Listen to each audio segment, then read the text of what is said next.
جو فضل الرحمان کے پاس ایک فورس ہے، آپ کو پتا ہے کہ وہ سارے دہشت گردوں کی فورس ہے، جو طالبان ہے، جو مدرسوں میں بچے پڑھتے ہیں، جن کو آپ کو پتا ہے کہ دسمبر میں آپ اور میں خود دھرنا کور کرتے رہے ہیں، ان کو بولنے کا پتہ نہیں، انہیں پتہ نہیں ہے کہ ہم اس دھرنے میں شریک کیوں ہوئے ہیں، بیچارے اچھا غریب غریب مغیث لوگ صاحب، تھے، وہ سارے وہاں پہ رہتے تھے۔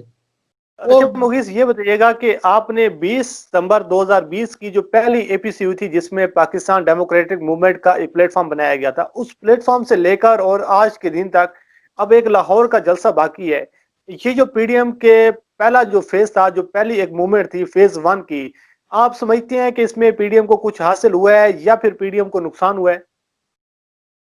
ضمیر بھائی، اگر ہم بالکل اگر صحیح طریقے سے بات کریں اور حقائق پر مبنی بات کریں تو میرے خیال سے جو ان کا ایک جلسوں میں گیپ آتا رہا، پھر بلاول کا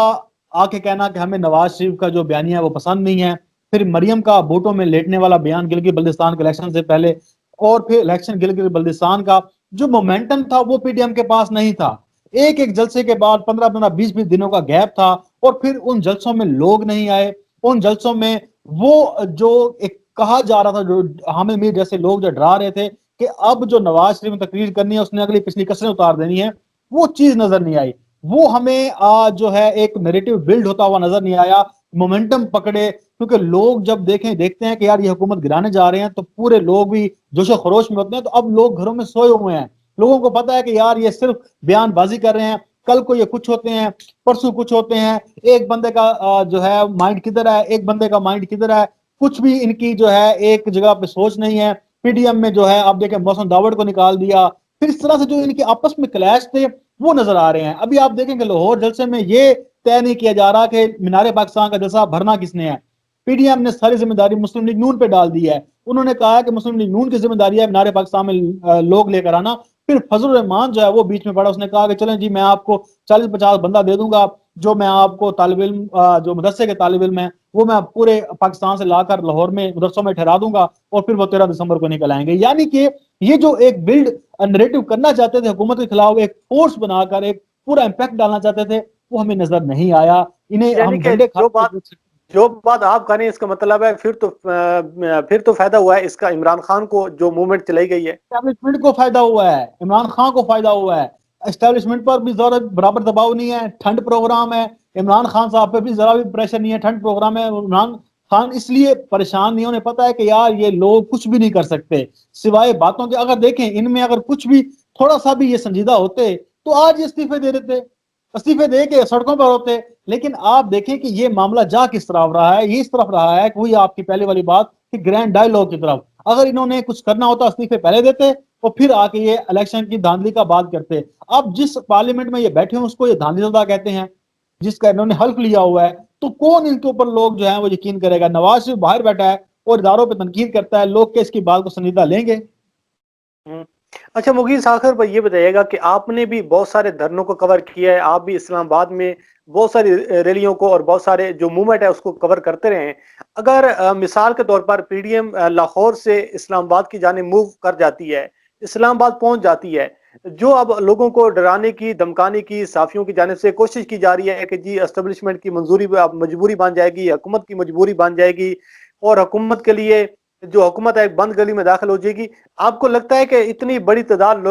جو پی ڈی ایم ہے وہ لوگوں کو اسلام آباد تک لے کر آنے میں کامیاب ہو جائیں گے، یا پھر پریشر جو ہے وہ بلڈ کر پائیں گے؟ حالانکہ پہلے ہم نے دیکھا عمران خان نے دھرنا دیا، ڈاکٹر طاہر القادری صاحب نے دھرنا دیا، تو آپ کو لگتا ہے کہ فوج کے خلاف اور جو عمران خان کی حکومت کے خلاف لوگ اتنی بڑی تعداد میں نکلیں گے؟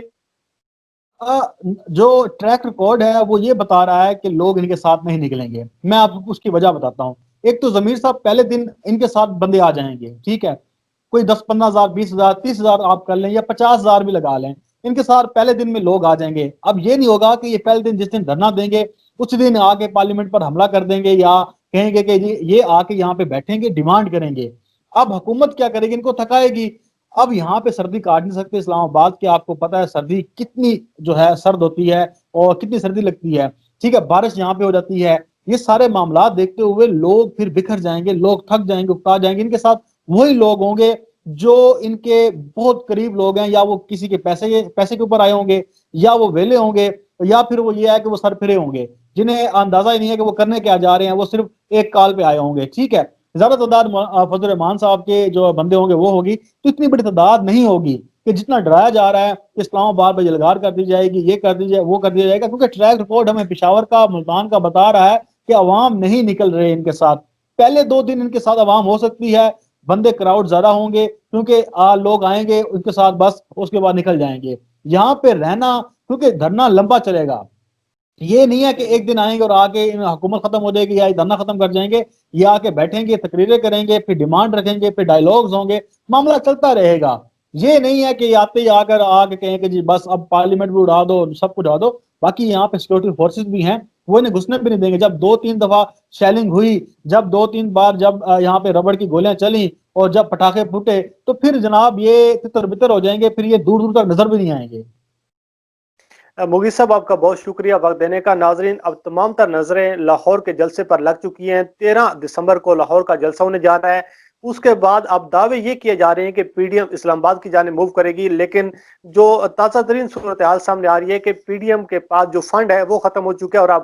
چندہ جو ہے وہ مانگنے کی مہم جاری ہے۔ اب دیکھتے ہیں کہ پی ڈی ایم اتنی بڑی تعداد میں لوگوں کو نکال پائے گی یا نہیں نکال پائے گی، لیکن مغیث صاحب کا یہ تجزیہ، اور وہ کہتے ہیں کہ جو ایک ماضی کی جو روایت کو اگر دیکھا جائے تو پی ڈی ایم کے لیے اسلام آباد موو کرنا، شہر اقتدار لوگوں کو لے کر جانا، یہ کوئی اتنی آسان بات نہیں ہے، اور نہ ہی مریم نواز اور یہ بلاول کے بس کی بات ہے۔ اب دیکھتے ہیں کہ یہ پاکستان کی سیاسی صورتحال کس رخ اختیار کرتی ہے، اس سے آپ کو آگاہ کرتے رہیں گے۔ اللہ کریم آپ کا امین ناصر ہو، مجھے دیجیے اجازت، اللہ حافظ۔